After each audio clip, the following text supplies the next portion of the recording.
نکاح کے بعد کوئی پردہ نہیں ہے. جب تک شادی نہیں ہوئی تھی ایک دوسرے کو دیکھنا بھی جائز نہیں تھا. جب تک شادی نہیں ہوئی تھی عورت کے بدن کو ٹچ کرنا بھی حرام تھا. جب تک شادی نہیں ہوئی تھی عورت کے بدن کو دیکھنا بھی حرام تھا. اور آج نکاح ہو گیا, سر سے پیر تک وہ عورت حلال ہو گئی.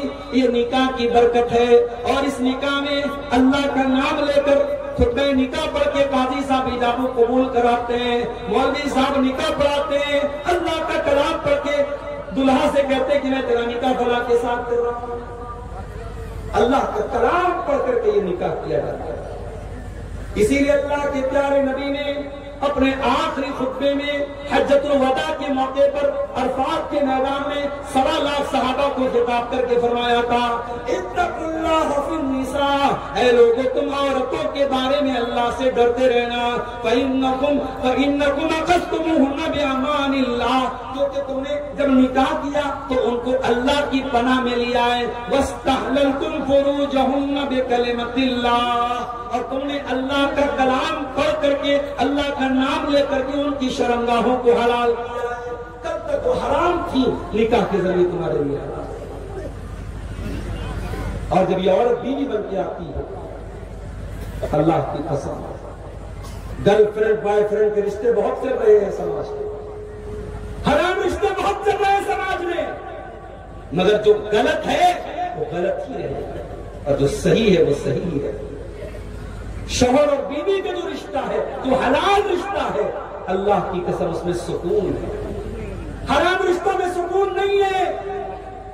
اور یہی وجہ ہے کہ آج گرل فرینڈ بوائے فرینڈ کو دھوکہ دے کے بھاگ جاتا ہے. یہ برگر اور پیزا کھانے والی قوم جب ہر چیز میں فاسٹ کام کرنے لگی, شارٹ کٹ تلاش کرنے لگی, تو رشتوں میں بھی شارٹ کٹ تلاش کیا جائے. شوہر سے من بھر گیا تو شوہر کو بیوی چھوڑ کے بھاگ رہی ہے, بیوی سے من بھر گیا شوہر چھوڑ کے بھاگ رہا ہے. گرل فرینڈ بوائے فرینڈ کا رشتہ بنا, کچھ دنوں تک فائدہ اٹھایا, پھر وہ اس کے راستے میں. کتنی بڑی بے غیرتی ہے, کتنی بڑی بے شرمی ہے. ایک دوسرے کے تن سے فائدہ اٹھایا جائے, ایک دوسرے کے شریر سے فائدہ اٹھایا جائے, اور اس کے بعد کہا جائے بریک اپ ہو گیا, بریک اپ ہو گیا. آج بریک اپ ہوا, کل پیچ اپ, اس کے ساتھ بریک اپ ہوا, اس کے ساتھ پیچ اپ ہوا. رشتہ نہیں ہوا, کپڑا ہے, ڈوری ہے, باندھی نہیں, یہ رشتہ ہے میرا پاس.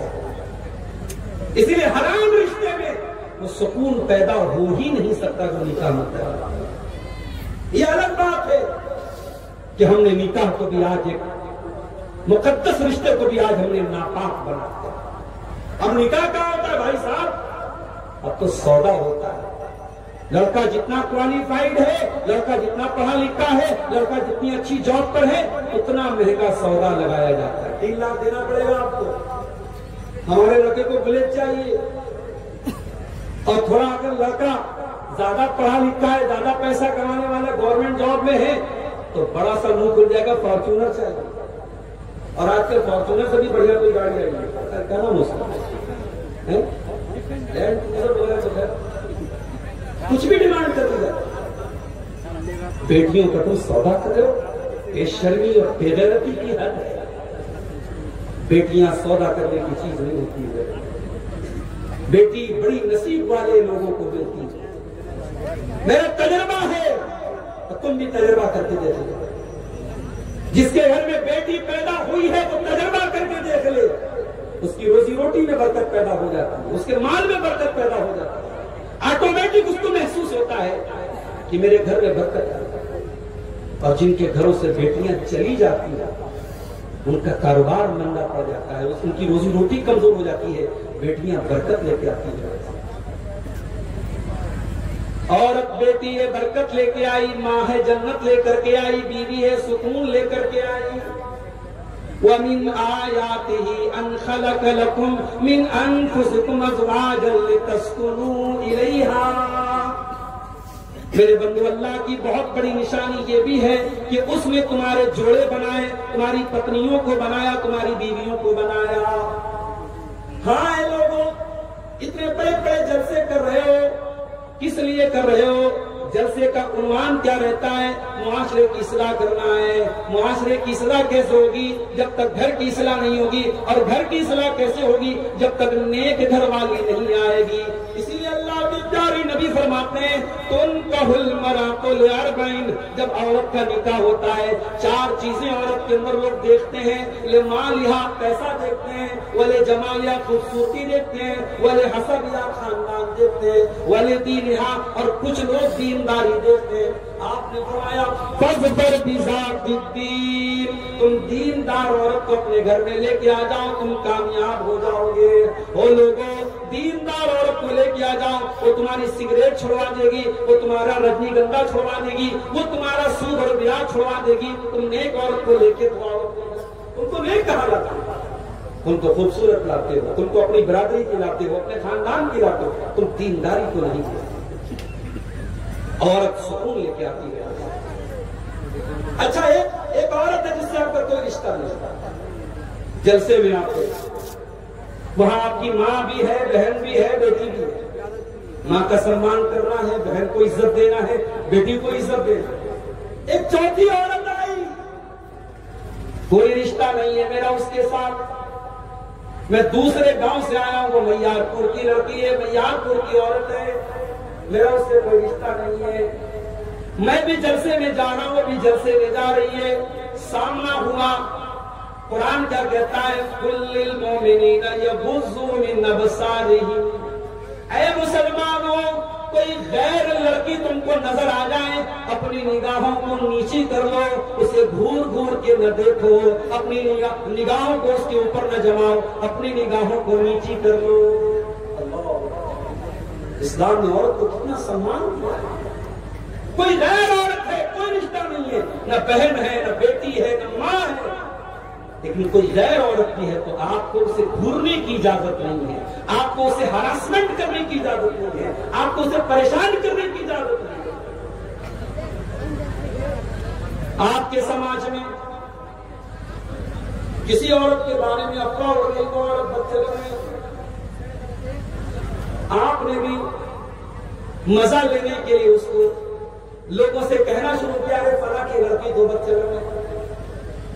آپ کے پاس کوئی پروف نہیں ہے، آپ کے پاس کوئی دلیل نہیں ہے، اور آپ نے کسی عورت کو بدچلن ہونے کا آروپ لگایا، کیریکٹر پر آروپ لگایا، تو قرآن کیا کہتا ہے؟ وَالَّذِينَ يَرْمُونَ الْمُحْصَنَاتِ ثُمَّ لَمْ يَأْتُوا بِأَرْبَعَةِ شُهَدَاءَ فَاجْلِدُوهُمْ 80 جلدہ۔ جو کسی بے قصور عورت پر، کسی پاک دامن عورت پر بدچلنی کی تہمت لگائے، چرترہین ہونے کا الزام لگائے، کیریکٹر لیس ہونے کا الزام لگائے، اس عورت کے اوپر زنا کا الزام لگائے، اور 4 گواہ اس کے پاس نہ ہو۔ اسلام نے جو ثبوت مانگا ہے، جو گواہ مانگا ہے، اگر وہ گواہ تیرے پاس نہیں ہے، وہ ثبوت تیرے پاس نہیں ہے، تو قرآن کیا کہتا ہے؟ فَجْلِدُوهُمْ 80 جلدہ۔ الزام لگانے والے کو، تہمت لگانے والے کو، جھوٹا الزام لگانے والے کو 80 کوڑے مارے جائیں گے۔ وَلَا تَقْبَلُوا لَهُمْ شَهَادَةً أَبَدًا، اور اسلامی عدالت میں اس انسان کی گواہی کبھی قبول نہیں کی جائے گی۔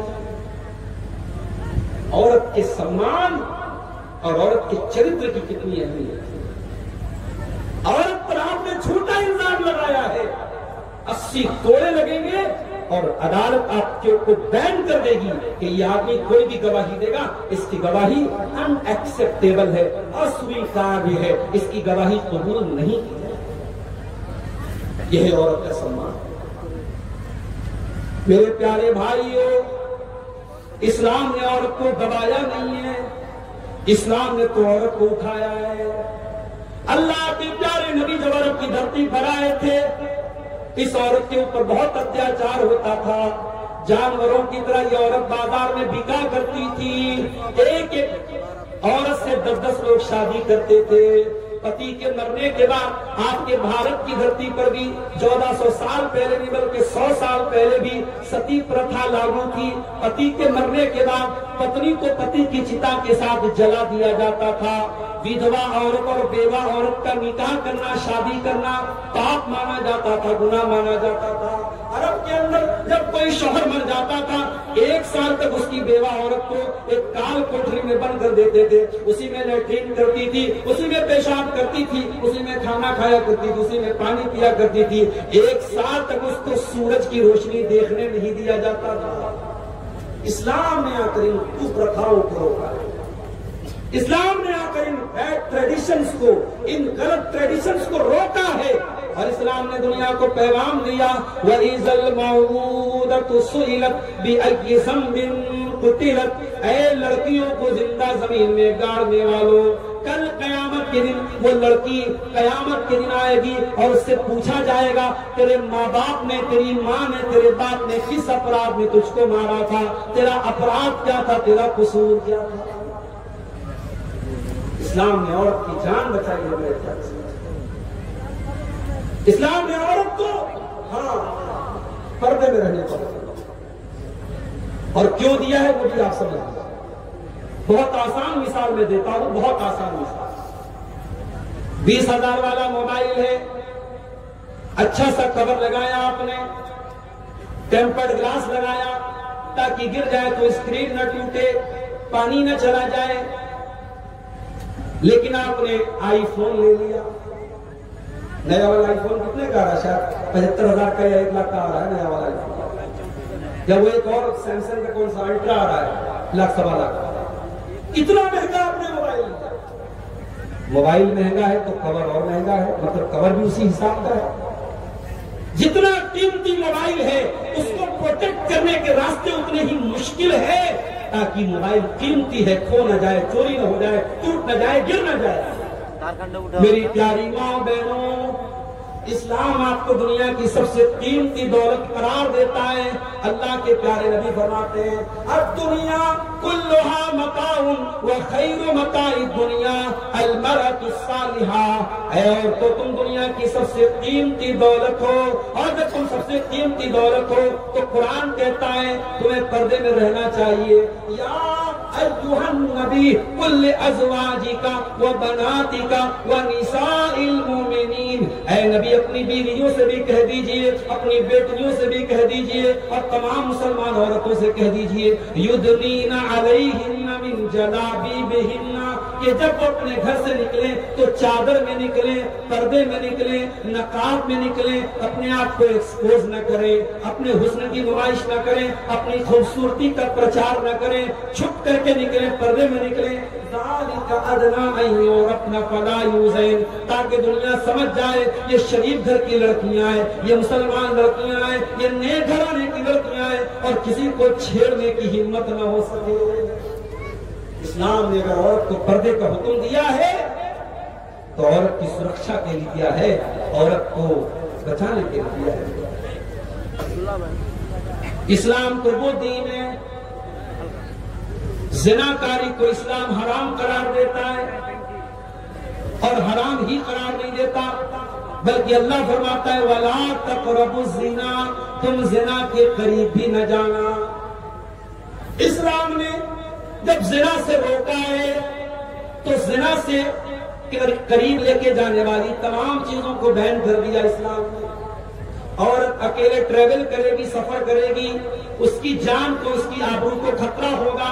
اسلام کہتا ہے لا تسافر المرأة الا ومعها محرم، عورت بغیر محرم کے سفر نہ کرے. اس کا کوئی محرم ہونا چاہیے، باپ ہو، شوہر ہو، بیوی، بیٹا ہو، بھائی ہو، بھانجا ہو، بھتیجا ہو، کوئی بھی محرم ہونا چاہیے. کوئی عورت اکیلے میں کسی غیر مرد کے ساتھ نہیں ملے. فرمایا لا يخلون رجل بامرأة الا وثالثهما الشیطان، کوئی مرد کسی عورت کے ساتھ اکیلے میں نہ جائے. جوان بیٹیوں کو حافظ جی کے پاس پڑھنے بھیجتے ہو، یہ جائز نہیں ہے، معاف کرنا. بہت نیک انسان ہے حافظ صاحب، بہت اللہ والے مولوی صاحب، مگر جوان بیٹی کو کسی مرد کے پاس تعلیم کے لیے بھیج رہا ہے، یہ صحیح نہیں ہے۔ اگر پردے کے بغیر تعلیم ہو رہی ہے اور آپ کی جوان بیٹی مولوی صاحب کے پاس اور حافظ صاحب کے پاس جا کے تعلیم حاصل کر رہی ہے تو آپ زنا کو دعوت دے رہے ہو، آپ حرام کام کو دعوت دے رہے ہیں۔ قرآن کہہ رہا ہے وَلَا تَقْرَبُوا الزِّنَا، زنا کے قریب بھی مت جاؤ۔ مسجد میں عورت نماز پڑھنے آ سکتی ہے، نبی کے دور میں بھی عورتیں آتی تھی۔ ایک صحابی جن کا نام عمرو بن سلمہ تھا، اپنے قبیلے میں وہی اکلوتے تھے جن کو قرآن یاد تھا، اور 6 سال کے بچے تھے وہ۔ جب ان کی قوم کے لوگ ایمان لائے اور نبی اکرم نے حکم دیا کہ جاؤ اپنی قوم کو تم لوگ نماز پڑھو اور تم میں سے کوئی آدمی امام بن جائے، جس کو قرآن زیادہ یاد ہو اس کو امام بنا دو۔ عمرو بن سلمہ کے قبیلے کے لوگوں نے غور کیا، پورے قبیلے میں سب سے زیادہ قرآن اگر کسی کو یاد تھا 6 سال کے بچے کو یاد تھا، بچے کا نام عمرو بن سلمہ تھا، لوگوں نے امام بنا دیا۔ عمرو بن سلمہ کہتے ہیں میرے پاس ایک ہی کپڑا تھا، ایک ہی چادر تھی، وہی میری لنگی تھی، وہی میرا کرتا تھا، ایک ہی چادر پہنتا تھا، میں اس کو پہن کر کے میں نماز پڑھانے لگا۔ جب میں رکوع میں جاتا تھا تو میری سرین نظر آ جاتی تھی، میری پیچھے کی شرمگاہ نظر آ جاتی تھی۔ عورتوں نے کمپلینٹ کی، شکایت کی، کہا کہ ارے کم سے کم اپنے امام کی شرمگاہ تو ڈھانپ دو، اپنے امام کی پیچھے کی شرمگاہ تو کور کر دو، اتنا کپڑا تو لا کے اس کو دے دو۔ حضرت عمرو بن سلمہ کہتے ہیں میری قوم کے لوگوں نے مجھے چادر لا کے دی، اتنی خوشی مجھے ہوئی کہ اس سے زیادہ مجھے خوشی کبھی نہیں ہوئی تھی۔ پتہ یہ چلا کہ نبی کے دور میں عورتیں مسجد میں آتی تھی، ان کا انتظام ہوتا۔ آج سیمانچل میں اتنا بڑا فیلڈ ہے، جا کے سروے کر لیجیے، جتنی مسجدوں میں جمعہ کی نماز ہوتی ہے جائیے اور سروے کیجیے، کتنی جمعہ کی جامع مسجدوں میں جہاں جمعہ کی نماز ہوتی ہے، کتنی جامع مساجد میں عورتوں کی نماز کا انتظام ہے، جائیے پتہ کریں۔ میرا ایک اندازہ ہے کہ شاید اگر 100 مسجدیں ہوں گی جہاں جمعہ ہو رہا ہے تو 90 مسجدوں میں عورتوں کا انتظام نہیں ہونا۔ سیمانچل کی بات کریں، آپ کی عورتیں سال میں ایک بار جلسہ ہو رہا ہے، اور معاف کیجئے گا آپ کے یہاں جلسہ کم اور میلہ زیادہ ہوتا ہے۔ ہم لوگ جلسے میں آتے ہیں، اپنی قیام گاہ سے اسٹیج تک آنے میں ہی ہم سارا منظر دیتے ہیں۔ راستے میں کون تقریر سننے آیا ہے، کون موبائل پر کہاں لگا ہوا ہے، کون کس کو دیکھ رہا ہے، کون کس کو اشارہ کر رہا ہے، کون کس کو دیکھ کے مسکرا رہا ہے، ہم لوگ بھی بڑی دور کی نظر رکھتے ہیں میرے پیارے صاحب۔ آپ غور کیجئے کہ آپ کی عورتیں اور لڑکیاں سال میں ایک جلسے میں آ رہی ہیں، اور آپ یہ ایکسپیکٹ کرتے ہیں، یہ امید کرتے ہیں کہ وہ دین سیکھنے ہیں۔ نہیں میرے پیارے صاحب، آپ کو جمعہ کی نماز میں بھی عورتوں کا انتظام کرنا پڑے گا۔ اور آپ یہ مت کہیے ہم بہت غریب لوگ ہیں، نہیں آپ غریب لوگ نہیں ہیں۔ آپ کی شادیاں دیکھ کے نہیں لگتا ہے کہ آپ غریب ہیں۔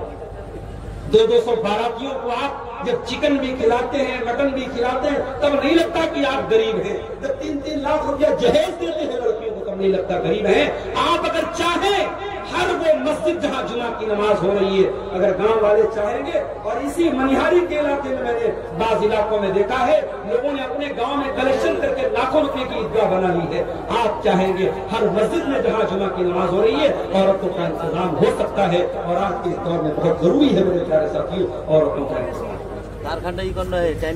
لیکن اگر جمعہ کی نماز میں عورت جمعہ کی نماز پڑھنے آ رہی ہے تو میری پیاری ماں بہنوں کان کھول کر کے سن لو، اللہ کے پیارے نبی فرماتے ہیں اگر کوئی عورت خوشبو لگا کر کے مسجد میں آتی ہے، نماز پڑھنے آ رہی ہے، جمعہ پڑھنے آ رہی ہے، تراویح پڑھنے آ رہی ہے، اگر وہ خوشبو لگا کر کے مسجد میں آتی ہے تو 40 دن تک اس کی نماز قبول نہیں ہوگی۔ 40 دن تک اس کی ایک ٹائم کی نماز قبول نہیں ہوگی۔ جو عورت صرف خوشبو لگا کر کے مسجد میں آئی ہے، میری پیاری ماں اور بہنوں، جب مسجد میں آپ کو خوشبو لگا کر کے آنے کی اجازت نہیں ہے تو کٹیہار اور منیہاری کے بازار میں اور پورنیہ کے گلاب باغ میں اور کسی واٹر پارک میں اور کسی ریسٹورینٹ میں اور کسی مال میں آپ کو بے پردہ اور میک اپ کر کے خوشبو لگا کر کے جانے کی اجازت کیسے ہو سکتی ہے میرے پیارے سے؟ عورت پردے میں رہے، دین سیکھے گی، اسلام سیکھے گی۔ میں نہیں کہتا کہ ساری بچیوں کو مدرسے میں ڈال دیں، مگر جا کر کے سروے کر لو کہ اسکولوں میں پڑھنے کے نام پر کیا کیا ہو رہا ہے۔ آج ہماری قوم کی بچیاں انگلش میڈیم اسکول میں پڑھ رہی ہیں۔ اسکول کا اینول فنکشن ہوا، اسکول والوں نے کہا آپ کی بیٹی ڈانس بہت اچھا کرتی ہے، ہم چاہتے ہیں ہمارے اینول فنکشن میں آپ کی لڑکی ڈانس کرے۔ ماں نے شوہر سے کہا، بیوی نے شوہر سے کہا ہماری بیٹیا بڑا اچھا ڈانس کرتی ہے، اسکول والوں نے خود سے نام دیا ہے، چلو ڈانس کروا دیں۔ اسکول کا فنکشن ہوا، اسٹیج پر آپ کی جوان لڑکی ناچ رہی ہے اور آپ ویڈیو بنا رہے ہیں اور فخر سے اپنے اسٹیٹس میں لگائے ہیں مائی ڈاٹر از ڈانسنگ، میری بیٹی ڈانس کر رہی ہے۔ ارے بے غیرت، اپنی ڈانس کرتی ہوئی بیٹی کو دیکھ کر تجھے چلو پر پانی میں ڈوب کرنا چاہتا۔ تیری قوم کی بیٹیاں ڈانس کر رہی ہیں اور تو فخر سے دیکھ رہا ہے اور تو ویڈیو بنا رہا ہے اور تو انسٹاگرام پہ ڈال رہا ہے اور تو فیس بک پہ ڈال رہا ہے۔